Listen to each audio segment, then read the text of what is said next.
avec ces problèmes de démembrement pour nous faire perdre de vue des questions essentielles.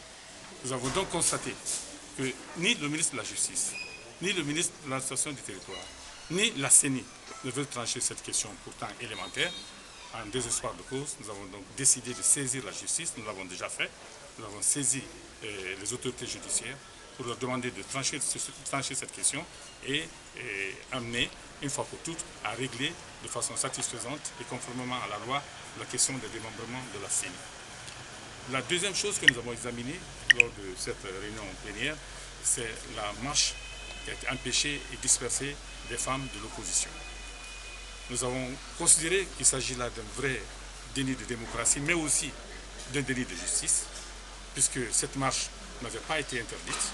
Toutes les formalités administratives ont été effectivement réalisées au niveau des autorités locales, c'est-à-dire au niveau de la commune de Kaloum. Et l'acceptation de cette marche, en tout cas sa non-interdiction, est officielle.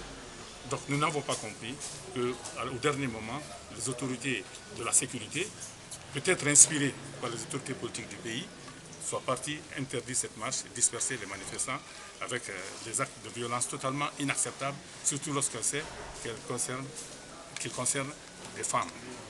Donc nous avons là aussi décidé de saisir les tribunaux pour porter plainte contre les forces de sécurité qui ont violé, à notre avis, un accord qui avait déjà été obtenu avec les autorités locales, puisque c'est elles qui sont fondées à accepter ou à interdire les manifestations avec là aussi un argumentaire motivé d'après la loi. Et malgré tout cela, malgré donc il n'y avait pas d'opposition des autorités locales, les forces de sécurité ont empêché de disperser cette manifestation.